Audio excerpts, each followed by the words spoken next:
Olá, ainda nessa série de vídeos sobre a filosofia e a psicanálise, e retomando um pouco o pensamento de Biermann, quando ele faz essa aproximação entre a psicanálise e a filosofia, nós podemos dizer que, pensando um pouco lá naquele lugar do discurso, do delírio filosófico, por exemplo, Biermann traz para a gente que isso pode ser visto como uma forma de dizer.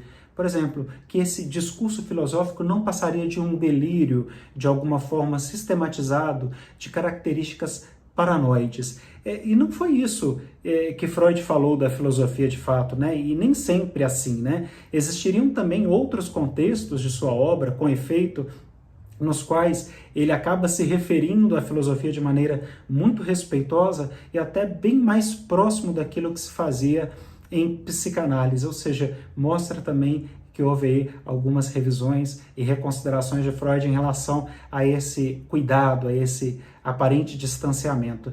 Então pode-se, de alguma forma, contrapor essa perspectiva posterior, francamente, crítica de Freud em relação à própria filosofia e a tudo isso que teria dito no início de seu percurso sobre esta. Então a gente percebe que Freud ele revisa sim, né, ele toma alguns cuidados de prestar algumas reverências, né, em relação a essas contribuições dos filósofos e da própria filosofia em estudos posteriores. Isso pode também nos evidenciar um giro de 180 graus aí em relação à sua relação também com a filosofia. Então, o que disse Freud para Fliess sobre a filosofia em uma das suas cartas, no momento crucial de invenção da psicanálise? Interessante, de maneira curta e até um pouco direta, Freud afirmou que estava finalmente realizando o seu desejo de ser um filósofo com a invenção da psicanálise. Ao lado disso, ele enunciou ainda, para o espanto de diversos leitores, para cada um de nós, que nunca tivera talento para a terapêutica, apesar da sua atividade médica e da sua formação médica. Freud teve uma formação inicial como pesquisador em anatomia do sistema nervoso. Hoje a gente entende que esses especialistas são os neurologistas, a qual ele acabou tendo de abandonar por falta de recursos financeiros naquela época. Então ele dedica-se aí à clínica neurológica e no contexto também da própria constituição da psicanálise. Então Freud ele aproximava aí nesse contexto de constituição da psicanálise a filosofia e ele se aproximava da filosofia e se afastava de alguma forma da medicina. Então a psicanálise nada tinha a ver com a prática médica e nada tinha também a ver aí com a filosofia ou qualquer pretensão terapêutica, estando muito mais próxima da filosofia, já que se propõe essa investigação, esse lugar da indagação e esse lugar da reflexão, como nós vimos lá em vídeos anteriores. Então pode-se anunciar de alguma forma que nas pontas extremas do seu percurso teórico, Freud, ele não apenas manifestou juízos diferentes e opostos sobre a filosofia, demonstrando aí também como viveu aí alguns momentos de grande controvérsia, de grande ambiguidade, como eu comentei antes, como também realizou operações contrapostas de franca aproximação da própria filosofia e em alguns momentos até de absoluto distanciamento, demonstrando que ele não tinha sequer conhecimento ou capacidade de opinar sobre um assunto.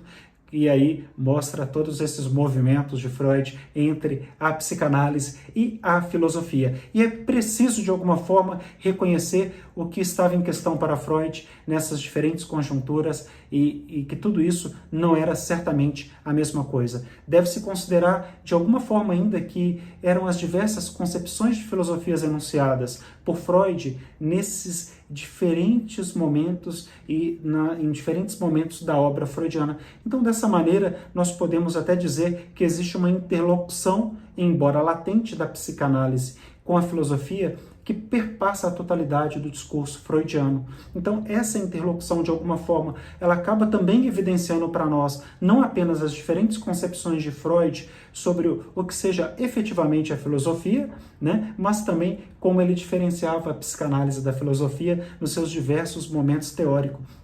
Então, por outro lado, nós vemos que essas oscilações entre a atração fatal e a ojeriza, né, temperaram sempre o estilo de Freud na sua leitura teórica disso. Então, o Biermann ele mostra isso pra gente, que isso acabou sendo meio que um tempero dessa relação de Freud com a própria filosofia. Então, a filosofia como discurso acaba permeando, então, o horizonte teórico do pensamento freudiano. A gente viu que ele teve bastante influência, inclusive lá nos primórdios da sua formação, ele era bastante simpático à filosofia, e isso acabou até refletindo como uma espécie de miragem, um filigrama, que Freud deve sempre se demarcar de maneira pontual.